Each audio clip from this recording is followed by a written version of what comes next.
Good morning, praise Lord. आप सभी का संडे सवेरे में स्वागत है। परमेश्वर हमारे आने से पहले अपनी मौजूदगी वो रखता है यहाँ पर। तो आइए हम लोग प्रार्थना करें और उसके चढ़ हो आए का धन्यवाद पिता परमेश्वर, राजाओं के राजा, प्रभुओं के प्रभु, हम तेरा धन्यवाद देते हैं इस सुंदर से समय के लिए जो आपने हमें दिया। पिता परमेश्वर, प्रार्थना करते हैं कि सबको यहाँ पर समय पर पहुँचाया, उसके लिए धन्यवाद देते हैं पिता परमेश्वर। जो लोग आएंगे पिता परमेश्वर उनको भी समय पर पहुँचाए पिता परमेश्वर, इसके लिए प्रार्थना करते हैं पिता परमेश्वर। आज के समय के लिए पिता परमेश्वर अद्भुत होने पाए पिता परमेश्वर। आज के मैसेज के लिए प्रार्थना करते हैं कि आज का मैसेज आपकी ओर से आपकी सामर्थ्य वो पिता परमेश्वर आपके अगुवाई में होगा तो पाए पिता परमेश्वर। हम प्रार्थना करते हैं कि आपकी प्रेजेंस हमारे आने से पहले होती है पिता परमेश्वर। आप इंतजार करते हो कि कब मेरे बेटे बेटियाँ आएंगे पिता परमेश्वर। प्रार्थना करते पिता परमेश्वर, जो भी हम लोग वर्शिप, जो भी आराधना जो भी करते हैं पिता परमेश्वर, आपकी अगुवाई में दिल से आराधना करने पाए पिता परमेश्वर। ऐसी प्रार्थना करते पिता परमेश्वर। सारी चीज़ों में आप अपनी कवरिंग देना पिता परमेश्वर, सारे डिस्टर्बेंस को आप दूर करना पिता परमेश्वर। प्रार्थना करते हैं गर्मी कम से कम हो पिता परमेश्वर, लाइट को देना पिता परमेश्वर। प्रार्थना करते हैं सारी बातों को हम आपके हाथों में देते हैं, यीशु मसीह के नाम से मांगते हैं, आमीन। सबको गुड मॉर्निंग, जय मसीह की। जैसा कि भजन संहिता 150 के 1 में लिखा है, यहोवा की स्तुति करो, उसके पवित्र स्थानों में उसकी स्तुति करो। तो आज हम सब उसके पवित्र स्थान, उसकी कलीसिया में उपस्थित हैं और हम सब मिलकर उसकी स्तुति करेंगे, पूरे हृदय से उसके गीतों को गाएंगे। संभाल प्रभु जी जीवन के हर पल में, संभाल प्रभु जी जीवन के हर पल में, अब तक हमको संभाला तूने, आगे भी अगुवाई कर। अब तक हमको संभाला तूने, आगे भी अगुवाई कर। संभाल प्रभु जी जीवन के हर पल में, संभाल प्रभु जी जीवन के हर पल में। ऐसे मुर्गी बच्चों को दहेज पाती, ऐसे मुर्गी बच्चों को दहेज पाती, वैसे ही तेरी छाया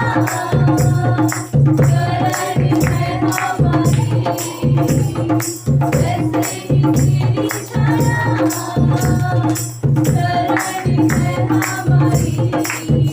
संभाल प्रभु जी जीवन के हर पल में, संभाल प्रभु जी जीवन के हर पल में।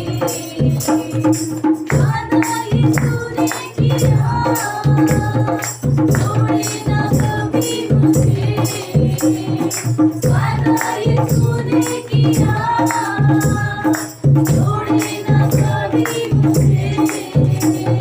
खींचा है रूप मेरा तेरी तरफ जी, खींचा है रूप मेरा तेरी तरफ जी। संभाल प्रभु जी जीवन के हर पल में, संभाल प्रभु जी जीवन के हर पल में। जाना तो किया होगा, तू ही हमारा गढ़ है, जाना तो किया होगा, तू ही हमारा गढ़ है। तेरे वचन से मेरे जीवन में ज्योति जले, तेरे वचन से मेरे जीवन में ज्योति जले। संभाल प्रभु जी, जीवन के हर पल में संभाल प्रभु जी, जीवन के हर पल में अब तक हमको संभाला तूने, आगे भी अगुवाई कर।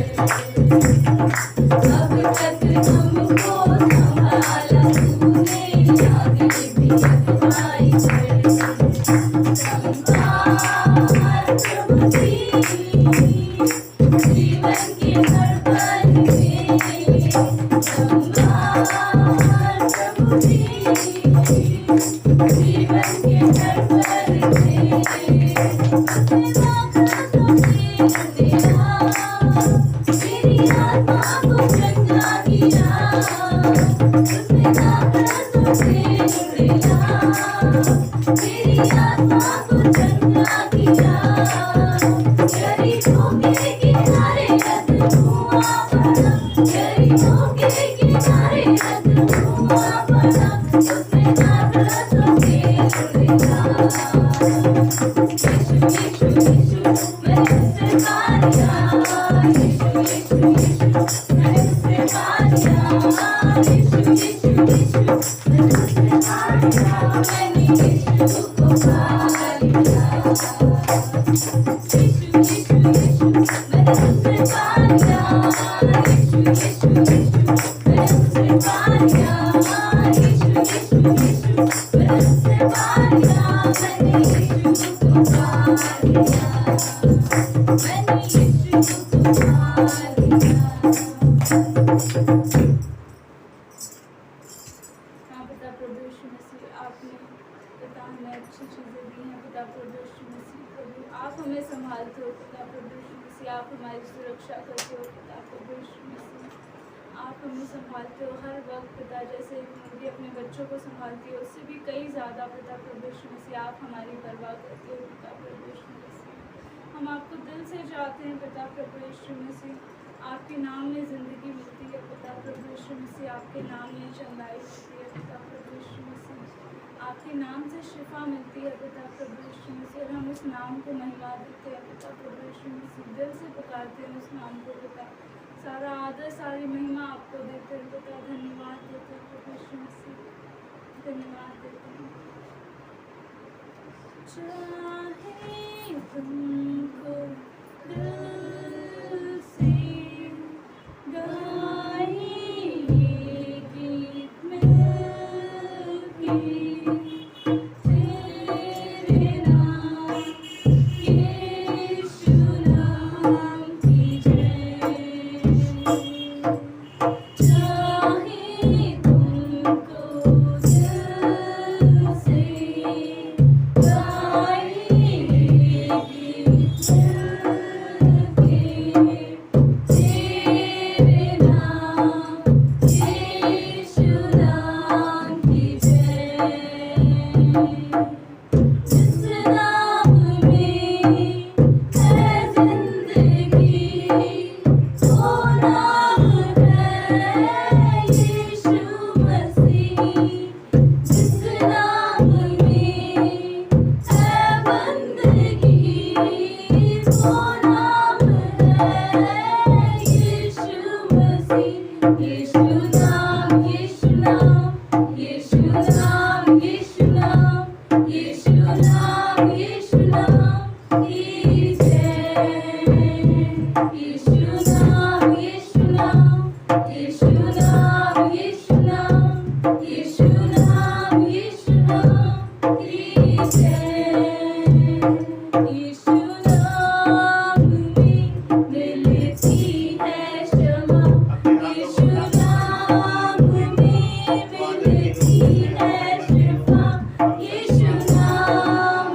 आपके नाम जैसा कोई नाम नहीं है पिता प्रभु यीशु मसीह। आपका नाम महान है पिता प्रभु यीशु मसीह। आपके जैसा कोई नहीं है पिता प्रभु यीशु मसीह।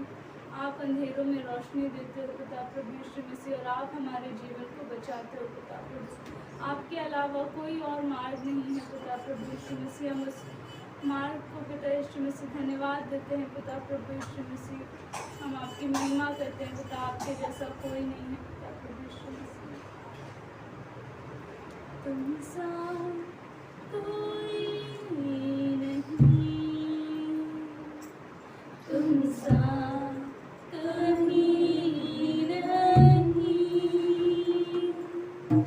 अब है पूरा यकीन। तुम सा कोई नहीं, तुम सा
सारी सृष्टि सबसे महान परमेश्वर आप हो, क्योंकि आपने सब कुछ बनाया।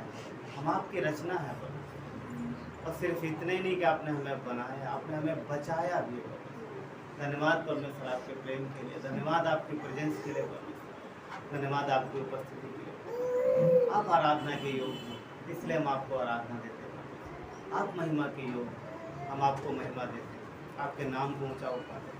मनुष्यों से आपको महिमा मिले परमेश्वर, ये आप प्रभु, ये आप चाहते हो परमेश्वर। आप ये दिखाई दो, क्योंकि आपने सब कुछ बनाया, सिर्फ मनुष्य नहीं परमेश्वर, सृष्टि भी आपको आदर देती है, आपको महिमा देती। धन्यवाद देते परमेश्वर आज के समय को, धन्यवाद आपकी प्रेजेंस के लिए परमेश्वर, धन्यवाद आपके देह के लिए परमेश्वर, धन्यवाद परमेश्वर आज के समय में प्रभु, आज के इस दिन में परमेश्वर जो आप अपने लोगों से बात करोगे।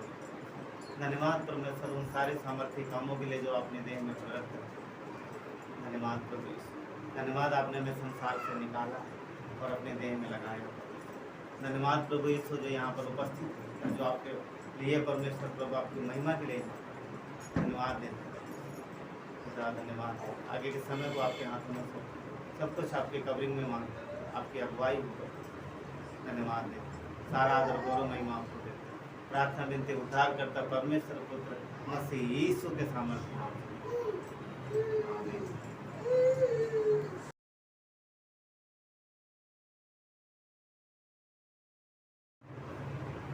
चाहे घोर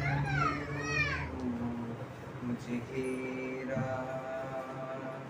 सूनी राहों पर हूँ मैं अकेला।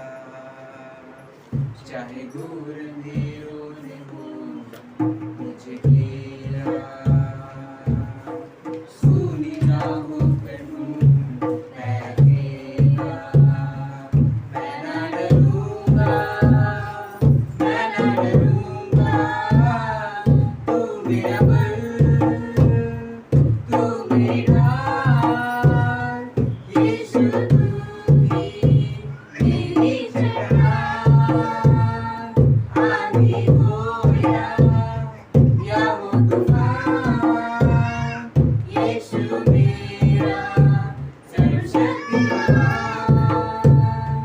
तू मेरा बल, तू मेरी ढाल, यीशु तू ही मेरी जगह। आंधी हो या हो तूफान, यीशु मेरा सर्वशक्तिमान। निराशाओं ने हो जब घेरा, उलझनों में पड़ा मन मेरा। निराशाओं ने हो जब घेरा, उलझनों में पड़ा मन मेरा। मैं ना डरूंगा, मैं ना डरूंगा, तू मेरा बल, तू मेरी ढाल, यीशु तू ही मेरी जगह। आंधी हो या हो तूफान, यीशु मेरा सर्वशक्तिमान। तू मेरा बल, तू मेरी ढाल, यीशु तू ही मेरी जगह। आंधी हो या हो तूफान, यीशु मेरा सर्वशक्तिमान। असंभव कुछ भी नहीं, असंभव कुछ भी नहीं, असंभव कुछ भी नहीं, असंभव कुछ भी नहीं। यीशु तू जो साथ है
प्रार्थना बहुत ज़रूरी है। अपने जीवन में प्रार्थना करते रहिए हम सब लोग, और एक दूसरे के लिए हमें प्रार्थना करना है ना। जिस तरीके से यीशु ने कहा है कि अपने लिए एक दूसरे के लिए प्रार्थना करो, इसलिए हमें प्रार्थना में समय बिताना है।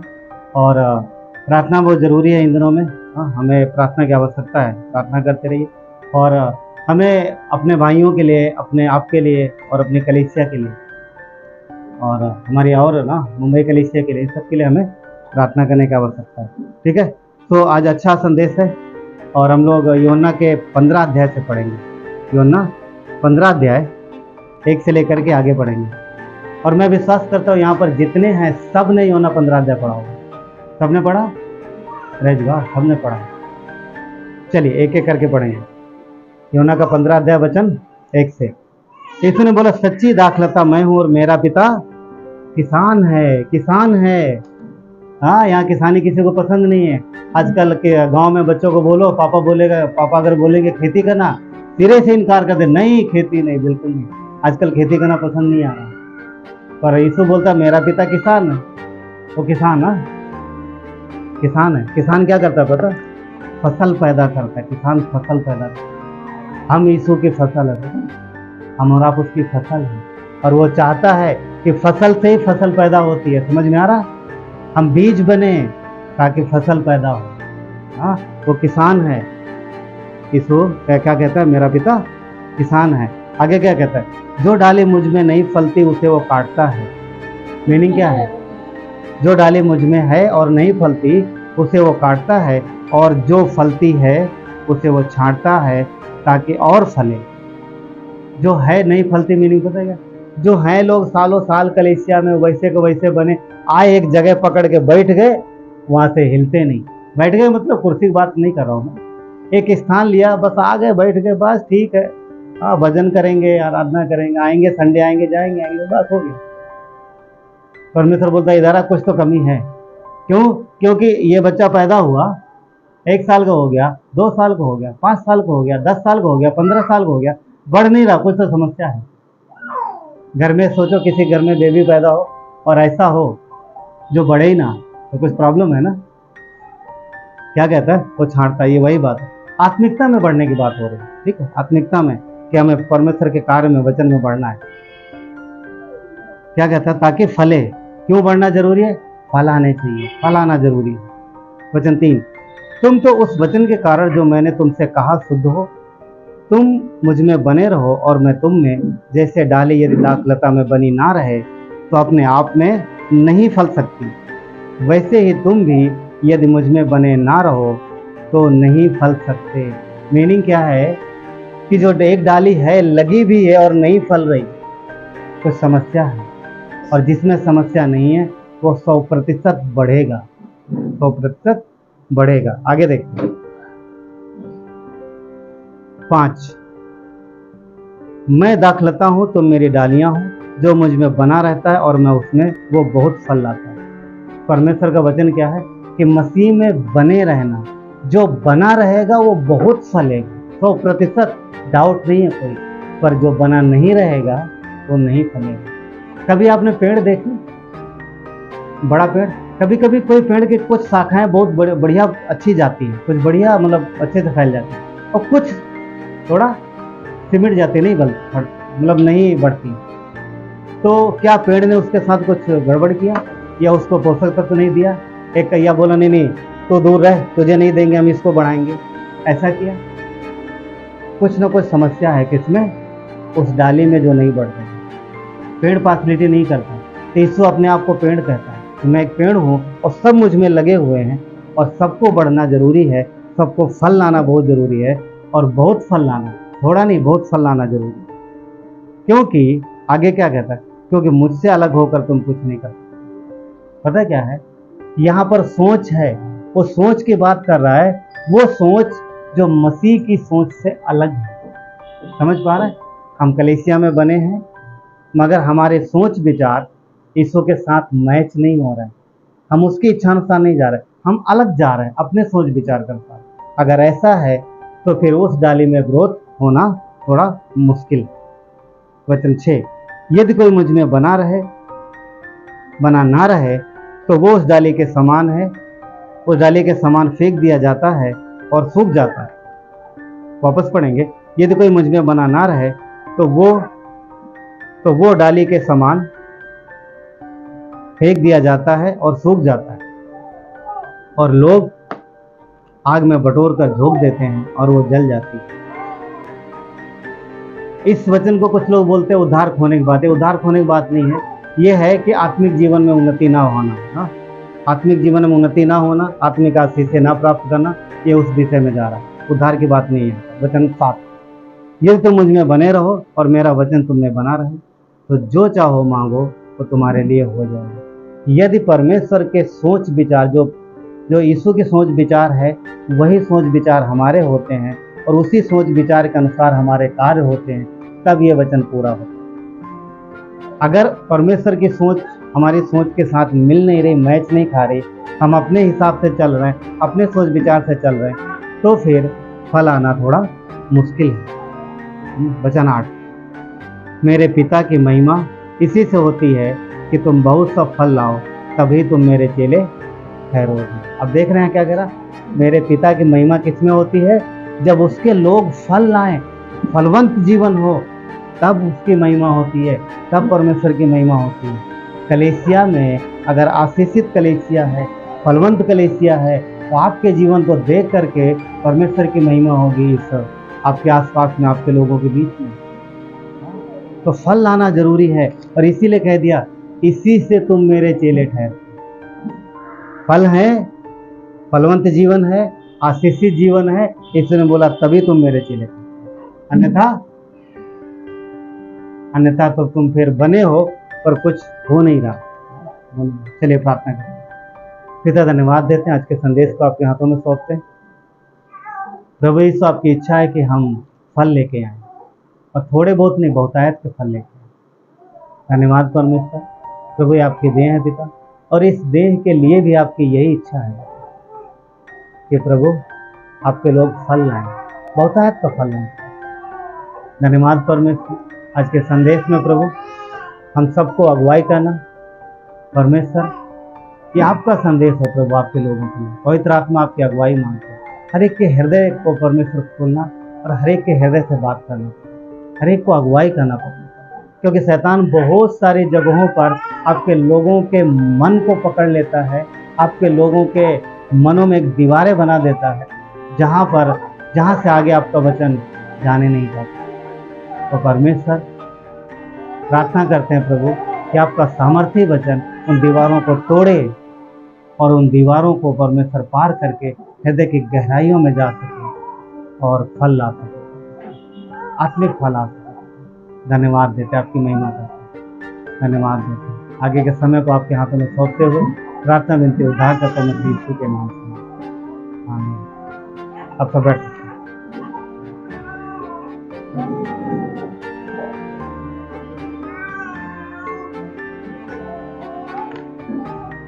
जैसा कि हम लोगों ने देखा,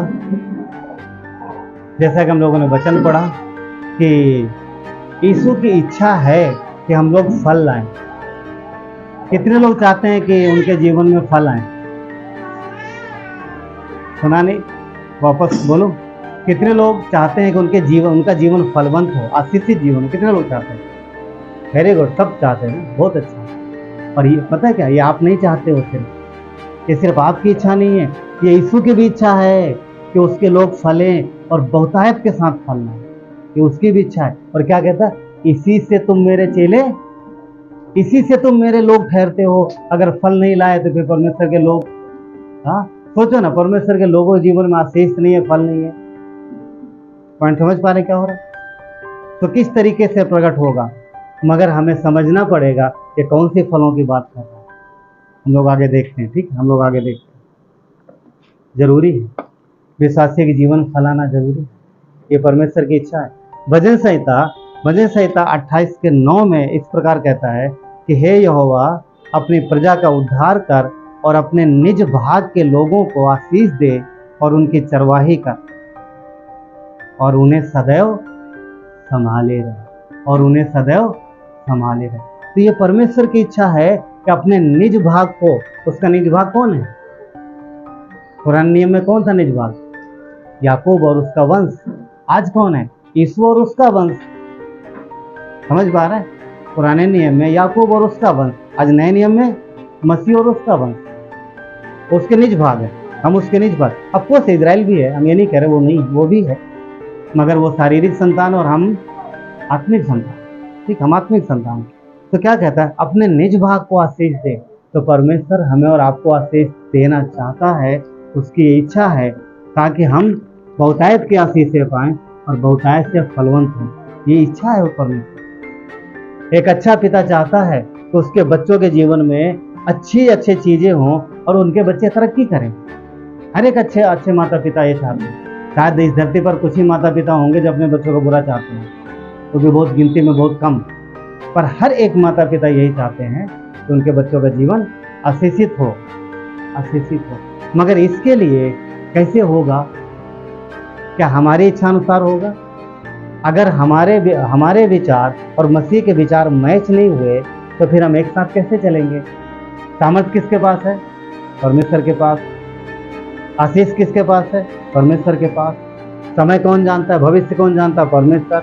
हमारी चाल को निर्देशित कौन करना चाहता है? परमेश्वर। सब उसके पास है। तो उसकी सोच विचार, यदि हमारी सोच विचार मिली नहीं, मैच नहीं हुए, तो फिर जो हमारे कदम जिस ओर जा रहे हैं, इस बात की क्या गारंटी है कि आशीषित होंगे? हाँ, अगर हम अपनी मर्जी के अनुसार चल रहे हैं, अपनी इच्छा के अनुसार जा रहे हैं, परमेश्वर से पूछ नहीं रहे, उसकी मर्जी जान नहीं रहे, उसकी इच्छा नहीं जान रहे, तो फिर जो काम कर रहे हैं वो उसमें आशीष तो आएगा, क्योंकि हम अपनी ताकत से करें, जितना हम करते उतना पाएंगे। पर बहुतायत की आशीष है किसके पास है? परमेश्वर के पास। वो एक मुख्य परमेश्वर के पास। एक दूसरे को बोल सकते हो, आपस में एक दूसरे को, अपने पड़ोसी को, कि परमेश्वर तुम्हें आशीष देना चाहता है। उसकी इच्छा है, राइट? उसकी इच्छा है कि परमेश्वर आशीष देना चाहता है हमें और आपको, मगर हमें और आपको क्या करना है पता? दूसरा राजा में 18 अध्याय में एक राजा का जिक्र है, एक राजा का जिक्र है, और उसके जीवन से हम लोग कुछ देखेंगे। ठीक है, दूसरे राजा में चलेंगे हम लोग कुछ समय के लिए। 18 अध्याय, जो वचन मैं बोलूँ वही आप पढ़िएगा, बाकी का आप बाद में पढ़ सकते हैं क्योंकि वो बड़ा है। दूसरा राजा 18 अध्याय। यहाँ पर जो राजा है उसका नाम हिजकिय्याह है, उसका नाम हिजकिय्याह है। और आप जानते हैं कि साउल के बाद दाऊद राजा बना, दाऊद के बाद साउल फिर राजा बना। कुछ लोगों ने हाँ बोला क्या? हाँ, साउल राजा बना, साउल के बाद दाऊद बना, दाऊद के बाद फिर साउल बना, फिर उसके बाद नहीं, दाऊद के बाद सुलेमान राजा बना। ठीक है, और सुलेमान बाद उसका पुत्र, और फिर वंश बढ़ा, और फिर आगे वंश दर वंश राजा होते गए। तो ये जो राजा है, राजा हिजकिय्याह, ये इस समय राज कर रहा है। 18 अध्याय में हम लोग देखते हैं, और ये 25 वर्ष का हुआ है तब इसको राज मिल गया है। 25 साल की उम्र में राजा बन गया। 25 साल की उम्र में आजकल बच्चे लोग मेहनत स्ट्रगल करते रहते हैं। तो परमेश्वर जिसको आशीष दे बना सकता है। वचन 3 देखेंगे, मुख्य बात। वचन 3 क्या लिखा है? वचन 2 में क्या कहता है? वो 25 वर्ष का था जब वो 25 वर्ष, क्या लिखा है? जब वो राज करने लगा तब 25 वर्ष का था, और 29 वर्ष तक यरूशलेम में राज्य करता रहा। उसकी माता का नाम अबी था। बढ़िया नाम, अबी। और जकरिया उसकी बेटी, जो जकरिया की बेटी थी। ठीक है, वचन 3 मुख्य है। क्या लिखा है? जैसे उसके मूल पुरुष दाऊद ने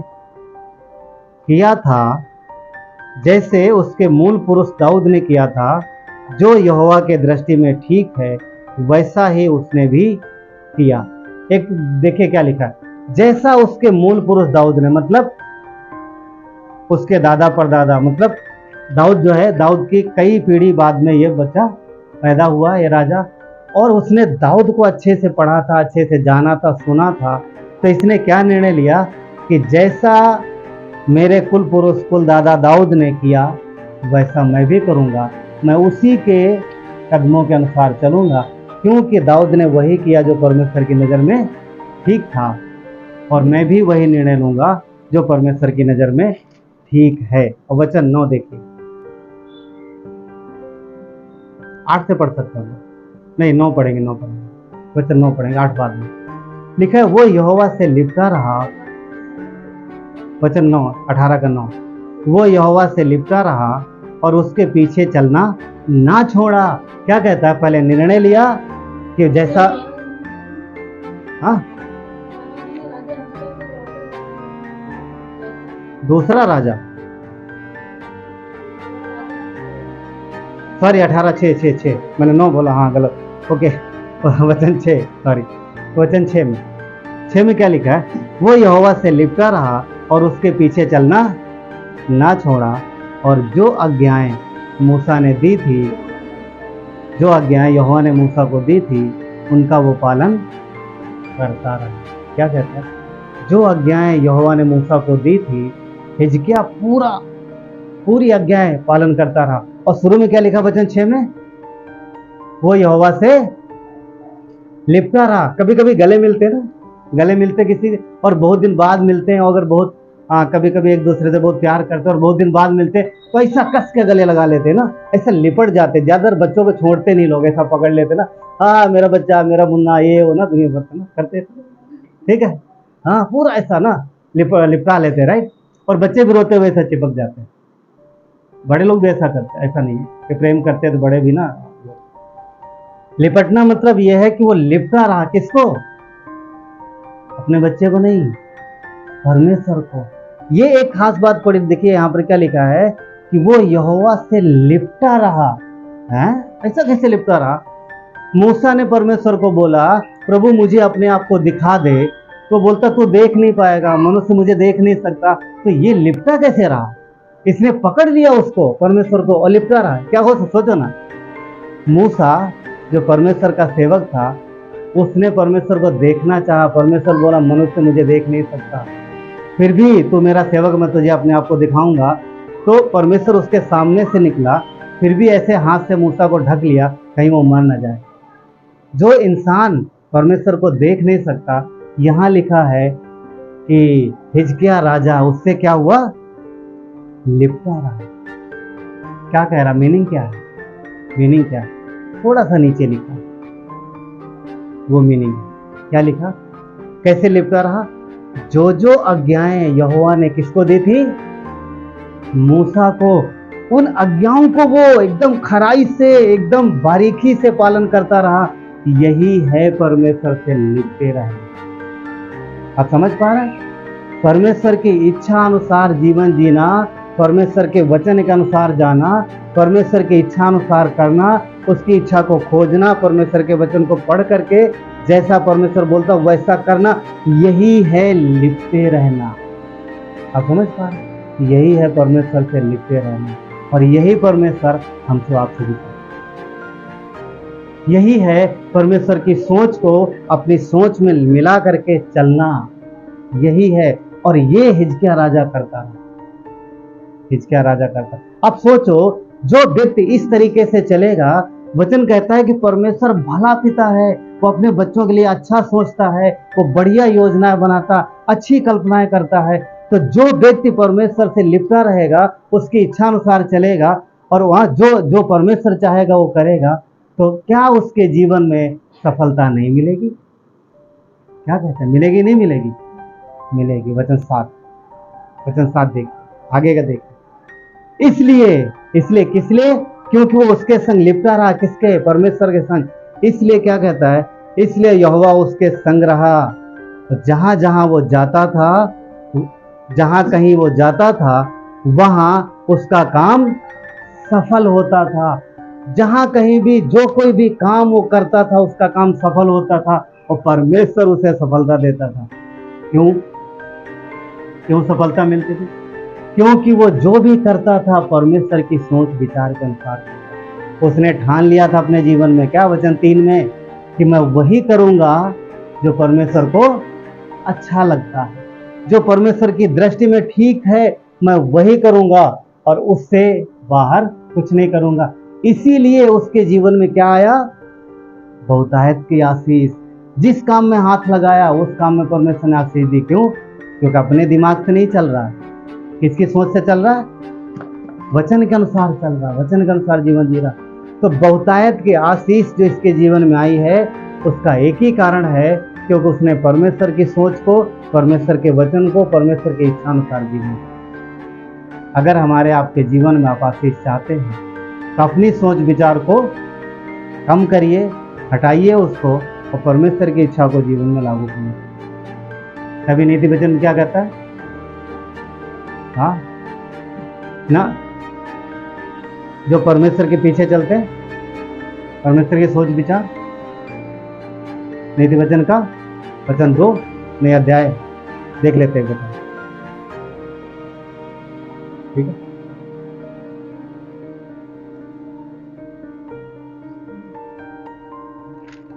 नीति वचन क्या कहता है? परमेश्वर की इच्छा को लेना ना, उसकी समझ को, उसकी इच्छा को लेना। वचन 5, तीसरे अध्याय का वचन 5, तो अपनी समझ का सहारा न लेना वरन संपूर्ण मन से यहोवा पे भरोसा करना और उसी को स्मरण करके सारे काम करना, सब काम करना, तब वो तेरे लिए सीधा मार्ग निकालेगा। राजा हिजकिय्याह ने किया, उसने ठान लिया था कि वो परमेश्वर की इच्छा अनुसार ही चलेगा। उसने ठान लिया था वो वही करेगा जो परमेश्वर की दृष्टि में ठीक है। आज विश्वासी पता कैसे होते हैं? मैं सबकी बात नहीं कर रहा हूँ, कुछ विश्वासी ऐसे होते हैं वो ठान लेते हैं कि जो मेरी मर्जी है मैं वही करूंगा, प्रभु आप जो मर्जी बोलो मैं आपसे सुनूंगा नहीं। कुछ लोग ऐसे बोलते हैं।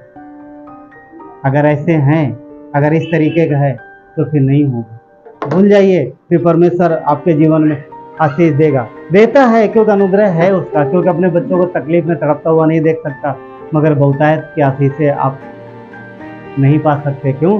क्योंकि यदि आपने ठान लिया कि आप अपनी सोच विचार के अनुसार चलोगे, परमेश्वर की सोच विचार के अनुसार नहीं चलोगे। क्या सही है परमेश्वर की नज़र में? राजा हिजकिय्याह ने क्या किया? जो परमेश्वर की नज़र में सही है वही करेगा। क्या सही है परमेश्वर की नज़र में? आज विश्वासी क्या करते हैं? विश्वासी होकर एक दूसरे से नफरत करते हैं, जलन रखते एक दूसरे के प्रति, ईर्ष्या रखते एक दूसरे के प्रति, लड़ाई करते हैं, झगड़ा करते हैं, कभी कभी तो गालियां निकालते हैं। शायद आप लोगों ने भी देखा होगा ऐसे विश्वासी एक ही घर में रहते एक दूसरे की तरक्की की बजाय नफरत करते हैं, या फिर अगल बगल अड़ोसियों पड़ोसियों से नफरत करते हैं। क्या परमेश्वर ने नहीं बोला कि अपने समान अपने पड़ोसी से प्रेम करो? तो कहाँ है प्रेम? कहाँ है प्रेम? हम नफरत करते, ईर्ष्या करते। अगर कोई हमसे आगे निकलने आता तो हमें जलन हो जाती, एक भाई दूसरे भाई से आगे निकल रहा जलन हो। ये परमेश्वर का प्रेम नहीं है, ये परमेश्वर का लाइफ नहीं है, ये विश्वासियों का जीवन नहीं है। इन सब चीज़ों से हमें दूर रहना। इतना ही नहीं, घर में कुछ घटी है, मौका मिले तो कई सारे विश्वासी में आप लोग कोई पर्सनल मत लीजिए, मैं कुछ बात बता कि कई सारे विश्वासियों को आपने भी देखा होगा, शायद जानते होंगे, मौका मिला तो इधर उधर देखा, किसी घर में नहीं गया, चुपचाप या कहीं से भी कुछ उठा लिया। हाँ, करते हैं कई सारे लोग। परमेश्वर देख थोड़ी रहा, वो परमेश्वर को देखते ही नहीं, देखते इधर उधर कोई देख रहा नहीं, इधर भी कोई आने दो। क्या परमेश्वर चोर को आशीष देगा? चोरी सिर्फ वही नहीं है जो वस्तुएं चुराते, चोरी वो भी है जो परमेश्वर से चोरी करते, वो भी चोरी बहुत सारी करते हैं। यीशु के 7 अध्याय में एक व्यक्ति ने चोरी की थी। यीशु के 7 अध्याय में एक व्यक्ति ने चोरी की थी। यीशु किताब मालूम है सबको? व्यवस्था किताब। यही व्यवस्था विवरण जैसे खत्म होती है, यीशु किताब शुरू हो जाती है। तो यीशु किताब में ये लोग यरदन नदी पार करके वादे के देश में पहुंच जाते हैं, और परमेश्वर ने इनको बोला था एक जगह को जीतना और जो कुछ मिले उसमें सब नष्ट कर देना, कुछ भी अपने लिए ना रखना। बोलता वो सब मेरे हैं और मेरे लिए मतलब उनको सब नष्ट करो, अपने लिए मत, अपने लिए कुछ मत लेना। ठीक है। एक सैनिक था और लड़ाई के दौरान किसी घर में जब लड़ाई करते हैं वो, क्योंकि परमेश्वर ने बोला था सब फिनिश करो, इनको कुछ भी बचाने की जरूरत नहीं। एक घर में उसको सोने की कुछ मिला, कुछ चांदी मिला, कुछ बढ़िया कपड़ा मिला। लड़ाई के दौरान उसको कुछ चीजें मिली, तो उसने बोला यहाँ तो सब कुछ है ही नहीं, काम करो। अब कोई देख भी नहीं रहा, अकेला गया होगा किसी, अकेला गया हो किसी कहीं पर, मतलब लड़ते लड़ते अकेला हो गया होगा वो, और उसने देखा यार इधर भी, और मन में क्या आया, अभिलाषा जागी, लालच आया, और उसने वो वस्तुएं उठा ली, उठा के रख ली, और बड़ा बहुत सातिर दिमाग से ना रख करके क्या किया, तंबू था, तंबू तो जहाँ पहले तंबू में थे ना वो लोग, तंबू में किसी वस्तु में नहीं रखा, किसी मटके में नहीं रखा, या किसी गड्ढे में नहीं बांधा, कपड़े में लपेट नहीं रखा। उसने क्या किया, जमीन खोदी और खोद करके दबा दिया, ठीक, खोद करके दबा दिया। परमेश्वर देख रहा, उसने इधर देखा कोई नहीं, इधर देखा कोई नहीं, साथ वाला कोई है नहीं, कोई नहीं, रख दिया। पर वो भूल गया, वो देख रहा ऊपर। हाँ, कई बार पता, कई बार मनुष्य ऐसे होते हैं, हम इधर उधर देखते हैं, मतलब लोग इधर उधर देखते हैं, हम आपस में बात नहीं कर रहे, पर चोर क्या देखे, किसको देखता है, कोई देख तो नहीं रहा, मगर भूल जाता है कि जो जमीन के अंदर देखता है वो सब कुछ देख रहा है। तो इसने क्या किया, छुपा दिया। परमेश्वर शांत रहा, कुछ बोला नहीं, चुप बैठा रहा, परमेश्वर चुप रहा।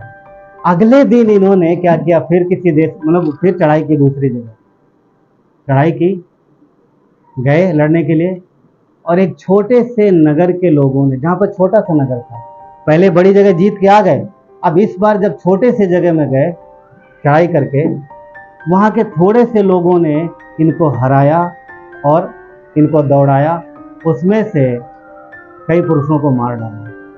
अब जब कई पुरुष मर गए, हार गए ये लोग, तो ये लोग बहुत चिंतित हुए। क्यों? क्योंकि इजराइल ऐसी जगह पर था, उनके लिए हारना उनके खात्मे के बराबर था।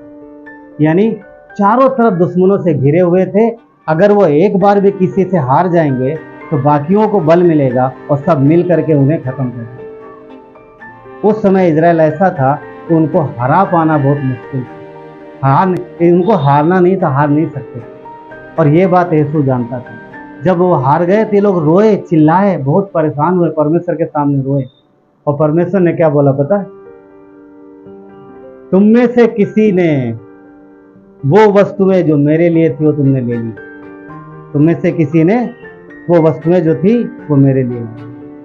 7 अध्याय वचन 1 लिखा है, 7 अध्याय 1 वचन 1, यीशु की किताब 7 अध्याय वचन 1।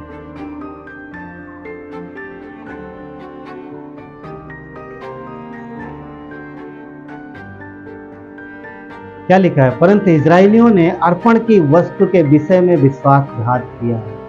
क्या लिखा है? इजरायलियों ने अर्पण की वस्तुओं के विषय में क्या किया? विश्वासघात किया। अर्थात यहूदा गोत्र का आकान, जो जेरे वंशी जब्दी का पोता और कर्मी का पुत्र था, उसने अर्पण की वस्तुओं में से कुछ ले लिया, और इस कारण यहोवा का कोप इजरायलियों पर भड़का। हाँ, समझ पा रहे हैं? इजरायलियों पर परमेश्वर का कोप भड़क उठा। अब सोचो, थोड़ी सी वस्तुएं तो थी, थोड़ी सी चीजें तो थी, उसने ले लिया था। क्या गलत किया? गलत किया था। क्यों? क्योंकि परमेश्वर ने बोला था ये सारी वस्तुएं मेरे लिए रखना, मेरे लिए देना, इनमें से कुछ भी मत छूना। पर इसने क्या किया? जो अर्पण की वस्तुएं थी, जो परमेश्वर की वस्तु थी, उसने अपने लिए ले ली, और यहां पर इसने पाप कमाया। क्या लिखा? परमेश्वर का कोप भड़क उठा। वचन 21 में देखेंगे उसने क्या क्या लिया था। 7 अध्याय का वचन 21 क्या लिखा है? क्या लिखा है? जब मुझे लूट में सिनार देश का एक सुंदर ओढ़ना मिला। वो बता रहा, यीशु को बता रहा है कि मैंने क्या क्या उठाया, चुराया है। वचन 21 में 20 से पढ़ सकते। अकान ने यीशु को उत्तर दिया, सचमुच मैंने इजराइल के परमेश्वर यहोवा के विरुद्ध पाप किया है, और इस प्रकार मैंने किया है। क्या किया? कि जब मुझे लूट में सिनार देश का एक सुंदर ओढ़ना और 200 साकेल चांदी और 50 साकेल सोने की एक ईंट दिखाई पड़ी, तब मैंने उसका लालच करके, क्या लिखा? मैंने उसका लालच करके उन्हें रख लिया। वो मेरे डेरे के भीतर भूमि में गड़े हैं, सबके सब, क्या लिखा? भूमि में गड़े हैं, सबके सब नीचे, सबके नीचे चांदी है। क्या किया? बता दिया उसने कि मैंने ये चीजें ली हैं और ये मेरे यहाँ जमीन में गड़ी है। और ये कब बताया पता? ऐसे नहीं बताया, ये पकड़ा गया, इसकी चोरी पकड़ी गई, परमेश्वर ने भेद प्रकट कर दिया इसका। और ये पकड़ा गया और इसके बाद इसको दंड मिला, इसको श्राप मिला, इसको दंड मिला। क्या दंड मिला? इसके डेरे में जितने लोग थे, जो भी चीज़ें थी, इनको सब निकाला गया और लोगों ने बाहर ले जा करके इनके ऊपर पथराव किया, इन्हें दंड दिया, इन्हें नष्ट कर दिया। क्या लिखा है वचन 24? तब इजरायलियों समेत एसो जेरे वंशी अकान को और उस चांदी और ओढ़ने, आप पढ़ सकते देख सकते हो वहाँ पर, उस चांदी और ओढ़ने और सोने की ईंट को और उसके बेटे बेटियों, उसके बैलों, गदहों, भेड़ बकरियों, उसके डेरों को, अर्थात जो कुछ उसका था, उन सब को आकोर नामक तराई में ले गया। और यीशु ने उससे कहा, तूने हमें कष्ट दिया है, आज के दिन यहोवा तुझे कष्ट देगा। तब सब इजरायलियों ने उस पर पथराव किया और उनको आग में डालकर जलाया और उनके ऊपर पत्थर डाल दिए। उन्होंने उसके ऊपर पत्थरों का बड़ा ढेर लगा दिया, जो आज के दिन तक बना हुआ है। तब यहोवा का भड़का हुआ कोप शांत हो गया। अब देख पा रहे हैं यहाँ पर क्या हो रहा है? जो नहीं करना था वो किया, और यहाँ कितना बड़ा दंड आया, कितना बड़ा इनके ऊपर दंड आया। चोरी किसने की थी? एक आदमी ने। और सजा, जो कुछ वो उसका था सबको नष्ट किया। मैं समझता हूँ कि उसके जो बच्चे थे, पत्नी थी, चाहते थे लोग बता देते, सामने आ जाते, विरोध कर सकते, क्योंकि तंबू में कोई छुपता नहीं। घरों में कोई चीज़ लेके आ जाए तो पता लग जाती। तो तंबू में उसने गाड़ा था, तो उसके शायद परिवार वाले देख रहे होंगे ये क्या छुपा रहे, खोद के गाड़ा ना, बताओ।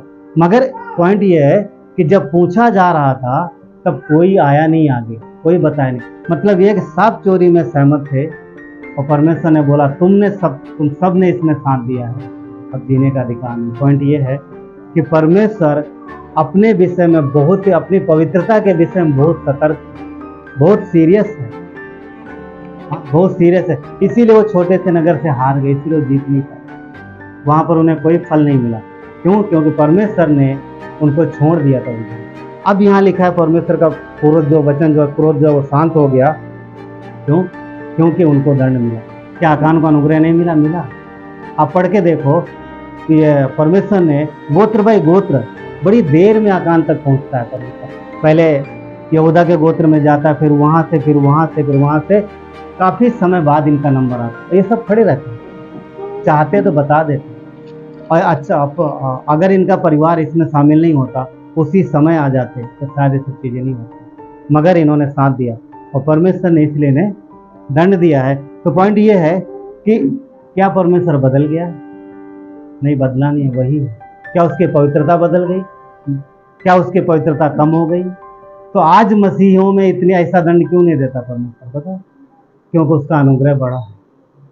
आज अनुग्रह है मसीह यीशु में। इसका मतलब ये नहीं है कि वो हमें इन सारी चीज़ों में बुराई, अगर उसके बच्चे बुराई करते रहेंगे तो वो चुप रहेगा।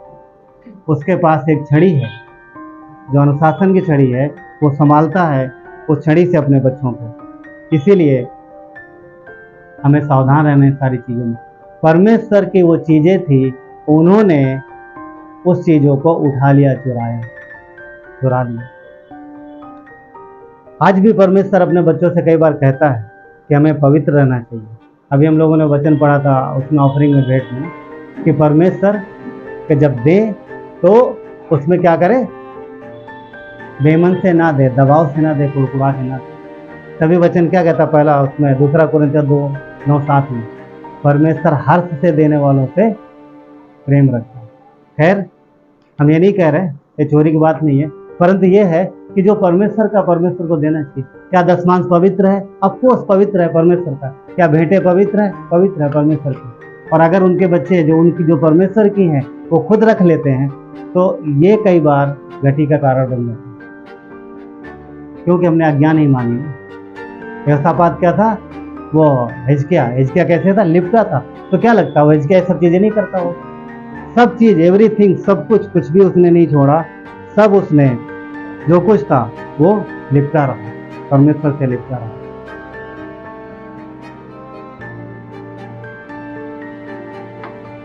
निर्गमन का 23 का 25 कहता है, 25-26, तू अपने परमेश्वर यहोवा की उपासना करना, तब वो तेरे अन्न जल पर आशीष देगा, तब वो तेरे अन्न जल पर आशीष देगा, तेरे बीच में से रोग दूर करेगा, तेरे देश में ना तो किसी का गर्भ गिरेगा, ना कोई बांझ होगी, और तेरी आयु मैं पूरी करूंगी। यहाँ पर परमेश्वर क्या करे? वो आशीष देगा, वो संभालेगा। कब? जब उसके बच्चे विश्वास योग्यता से परमेश्वर से लिपटे रहेंगे तब। क्योंकि जो प्रेम करेगा वो आज्ञाओं को मानेगा, जो प्रेम करेगा वो आज्ञाओं को मानेगा। क्योंकि पहला यूहन्ना 5:3 में क्या कहता है? क्योंकि परमेश्वर से प्रेम रखना ये है कि हम उसकी आज्ञाओं को माने, और उसकी आज्ञाएं कठिन नहीं है। अगर हम परमेश्वर से प्रेम रखते हैं तो उसकी आज्ञाओं को मानेंगे, कठिन नहीं है। सोचो, आज अगर किसी को बोले, परमेश्वर बोले मूसा की व्यवस्था मानने के लिए, आज कितने लोग मान पाएंगे? कोई भी नहीं, क्योंकि आज तक कोई भी पूरा नहीं कर पाया। क्या यहोशापात पूरा कर पाएगा? पूरी तरीके से नहीं तो यीशु को आने की जरूरत नहीं। हिजकिय्याह की बात कर रहा है, पूरी तरीके से नहीं, पर उसने कोशिश की, जितना कर पाया उतना किया, दिल से किया। व्यवस्था पूरी नहीं की, संपूर्ण व्यवस्था नहीं कर पाया, वो तो मसीह ने किया, पर उसने दिल से कोशिश की। पता है क्या है? पॉइंट क्या है? लिखा है, वचन 7 कहता है, यहोवा उसके संग संग रहा, और जहां कहीं भी वो जाता था उसका काम सफल होता। क्यों परमेश्वर उसके साथ रहा? ऊपर वाला वचन 6, क्यों? क्योंकि वो हिजकिय्याह यहोवा से लिपटा रहा, उसकी आज्ञा अनुसार चलता रहा। मत्ती 11:29 क्या कहता है? मेरा जुआ अपने ऊपर ले लो और मुझसे सीखो, मेरा जुआ उठा लो, अपने ऊपर उठा लो, मुझसे सीखो, क्योंकि मैं मन में दीन और नम्र हूँ। परमेश्वर जो है वो दीन है, नम्र है, हमसे आपसे प्रेम करता है, और वो चाहता है कि हम प्रेम से उसकी आज्ञाएं माने, दिल से आज्ञाएं माने, और बुराई से दूर रहे। पहला पत्रस 3:9, बुराई के बदले बुराई मत करो, ना गाली के बदले गाली दो। उसने एक गाली दी, हम 4 देंगे। उसने एक मारा तो तोड़ा लेंगे। नहीं, एक मारा तो हम 4 मारेंगे, 4 को लेके आएंगे, वो 4 मारेंगे, है ना? आज का ये टाइम क्या लिखा है? बुराई के बदले बुराई मत करो, गाली के बदले गाली मत दो, इसके विपरीत आशीष दो, क्योंकि तुम आशीष के वारिस होने के लिए बुलाए गए। ध्यान रखना एक बात, हम मसीह में आशीष के वारिस होने के लिए बुलाए गए हैं, श्राप और इन सब चीज़ों के वारिस होने के लिए नहीं। उसने हमें ब्लेसिंग, आशीष में ही बुलाया है। आशीष के वारिस होने के लिए ही बुलाया है। यूहन्ना 15 हम लोगों ने पढ़ा ना, 15, तो 15 का 8 क्या कहता है? मेरे पिता की महिमा इसी से होती है कि तुम बहुतायत का फल लाओ, इसी से तुम मेरे चेले ठहरोगे। हम आशीष के वारिस होने के लिए बुलाए हैं, गए हैं। परमेश्वर की इच्छा है कि हम बहुतायत के फल लाएं, मगर समस्या कहाँ पर आ जाती है? कहाँ आ जाती है समस्या? जब ये जो सोच विचार है, जब हम अपनी सोच विचार के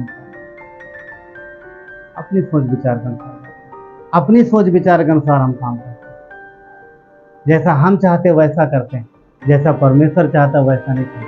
और दुख की बात तो तब है जब विश्वासी होने के नाते कभी हम ढूंढते भी नहीं हैं कि जो मैं काम करूं उस काम में परमेश्वर की इच्छा क्या है। अरे कंफ्यूजन है तो पूछो फोन करके, पास्टर जी ये काम करो, मुझे कंफ्यूजन है, पूछो ना। परमेश्वर ने रखा किस लिए? आपके लिए रखा। नहीं वचन मिल रहा है, ढूंढे तो बात पूछो, बात करो। मगर आप गलत करने से तो अच्छा है कम से कम पूछ लेना। आप कंफ्यूज हो तो बात करो ना, कंफर्म करो ना। क्योंकि अगर आप परमेश्वर की इच्छा के खिलाफ जाएंगे तो फिर आशीष नहीं आएगा। फिर कैसे आएंगे फल? कैसे आएंगे फल? परमेश्वर के फल आने चाहिए हमारे जीवन में। क्या कहता है? बुराई के बदले बुराई मत करो, गाली के बदले गाली मत दो। तो कहाँ है धीरज, कहाँ है शांति? वो होनी चाहिए हमारे अंदर। कितने पवित्र आत्मा के फल ना, सबसे पहले परमेश्वर के पवित्र आत्मा के फल आते हैं हमारे जीवन में, फिर धरती के आशीष से परमेश्वर हमारे जीवन में। प्रेम, अपनों से प्रेम करो, दूसरों से प्रेम करो, परमेश्वर से प्रेम, आनंद, शांति, धीरज, कृपा, भलाई, नम्रता, संयम। हाँ, ये सारे फल हैं। संयम कहाँ आजकल है? मुझे फोन चाहिए चाहिए चाहिए। एक बच्चा मर गया फोन के पीछे, पता हाँ, कुछ समय पहले की बात है। वो मम्मी से फोन मांग रहा था, गरीब थी बेचारी, कहाँ से लाएगी, बाप था नहीं उसका, और 2 बच्चों को पाल रही थी, किधर से लाएगी। उसने पता नहीं कहाँ देखा, नहीं मुझे फोन चाहिए, मुझे फोन चाहिए, मुझे फोन चाहिए। और एक दिन मम्मी को डराने के चक्कर में सही में मना नहीं चाह रहा था, और बोला था मैं डराऊंगा, और फांसी लगाने की कोशिश कर सीख रहा था कैसे लगाऊं फांसी, समझ रहे ना। और वो चला गया, मर गया। कहाँ है धीरज? धीरज होना चाहिए, किधर संयम? संयम नहीं है, धीरज नहीं है। तो परमेश्वर कहता है ये सारे फल आने चाहिए, फल आने चाहिए हमारे जीवन में। जब तक परमेश्वर के फल नहीं आएंगे, जब तक उसकी इच्छा को नहीं अपने जीवन अप्लाई करेंगे, तब तक बाकी चीजें कैसे आएंगी? परमेश्वर क्या कहता है? परमेश्वर क्या बोलता है? एक राई के दाने को क्या बोलता है? जमीन में देता है, जमीन में डालता है और एक बड़ा वृक्ष बनाता है। उससे कितने सारे फल खाते हैं? 2 फल खाते हैं, तो एक बार। और परमेश्वर कहता है तो वो राई का दाना हमें दो, हम बोलते नहीं ये मेरा है, ये मेरा है। परमेश्वर बोलता मुझे दो, नहीं नहीं ये मेरा है, मैं अपने तरीके से बोऊंगा। तो बो, जब बोएंगे तो हमें पता ही नहीं कहाँ बोना। पॉइंट मेरा ये है कि जो भी काम हम करते हैं उससे पूछे, उसकी इच्छा अनुसार कर। हिजकिया राजा क्यों ब्लेस हुआ, क्यों आशीष हुआ? क्योंकि उसने बिना परमेश्वर की मर्जी के कुछ नहीं किया। इसीलिए परमेश्वर उसके साथ था, इसीलिए परमेश्वर ने उससे आशीष दी बहुत आते। और ये लेसन हमारे और आपके लिए भी, विश्वासी होने के नाते हम उसकी इच्छा को खोजें, और वचन में उसकी इच्छा मिलती है। और जब परमेश्वर की इच्छा हमारी इच्छा मैच होगी, तो जिस काम में हाथ लगाओगे परमेश्वर आशीष देगा। क्या यीशु ने नहीं कहा, अभी वचन पढ़ा हम लोगों ने, कि जो तुम मांगोगे वो तुम्हें, यूहन्ना में बोला नहीं उसने, तुम मुझ में बने रहो मैं तुम में। इसका मीनिंग क्या है? परमेश्वर की सोच हमारी सोच मिल जाती है, जैसे दूध और, हाँ बाद में निकालो, ढूंढो दूध किधर और पानी किधर है भाई। हाँ? एक में मिक्स हो गए, अब पता नहीं चल रहा, सब एक जैसे हो गए। परमेश्वर वो चाह, तो हमें जब परमेश्वर की सोच को ढूंढेंगे, उसकी इच्छा अनुसार जाएंगे, तो 100% बहुतायत के फल लाएंगे, और हमारे जीवन में बहुतायत की आशीष आएंगे। चलिए प्रार्थना करते हैं। परमेश्वर धन्यवाद देते आपकी दया कृपा के लिए, तो आपकी महिमा हो। धन्यवाद परमेश्वर इन सारी बातों के लिए। धन्यवाद परमेश्वर प्रभु की जो आपने वचन दिया कि आपकी इच्छा को हम अपने जीवन में समझें, सीखें, छोटी छोटी बातों में भी हम देखें क्या ये परमेश्वर की इच्छा अनुसार है। हम धीरज रखना सीखें, आत्मा के फल जो हमारे जीवन में हमारे लिए दिए गए वो आए, प्रभु हम उनको डेवलप करें अपने जीवन में। धन्यवाद देते पिता, यहाँ आपके देह है परमेश्वर, और प्रभु हम आशीष के वारिस होने के लिए ही बुलाए गए हैं। और परमेश्वर सबसे पहले हमें आपको ढूंढना, आपकी सोच को ढूंढना, वो जरूरी है हमारे लिए, वो आपके देह लोगों के लिए जरूरी है। प्रभु यीशु, जब शुरुआत गलत होती है तो फिर अंत सही नहीं होगा, इसलिए मैं शुरुआत सही करना। पहले उसके राज्य और धर्म की खोज करो, बाकी सारी वस्तुएं तुम्हें मिल जाएंगी। पर आज विश्वासी कई बार पहले सारी वस्तुएं चाहते हैं और धर्म राज्य की बात नहीं करते। तो परमेश्वर आपकी इच्छा ये है कि पहले हम आपकी इच्छा को ढूंढें, आपकी इच्छा को अपने जीवन में लागू करें। हिजकिया लिपटा रहा, हम भी आपसे लिपटे हैं। धन्यवाद परमेश्वर, आपने हमारे लिए क्रूस पर जान दी, आप मरे हो हमारे लिए, हमारे पापों को प्रभु आपने पूरी तरीके से उठा लिया है, आपने हमारा दंड भर दिया। आज हम पे श्राप नहीं है, आज हम आशीष के वारिस होने के लिए बुलाए। धन्यवाद परमेश्वर, आपकी इच्छा को ढूंढें, आपके पीछे चलें और आपकी मर्जी हमारे जीवन में पूरी हो, क्योंकि वो भली है, आपकी मर्जी भली है। धन्यवाद परमेश्वर, जितने भी लोग हैं प्रभु, हर एक को आपके हाथों में सौंपते, हर एक को छुओ प्रभु, आपके आत्मा से भरो परमेश्वर, और हर एक के जीवन में आपके सामर्थ्य काम करें। धन्यवाद देते, आपकी महिमा हो। धन्यवाद देते, सारा आदर गौरव महिमा आपको। प्रार्थना विनती उद्धार करता हूँ यीशु के नाम।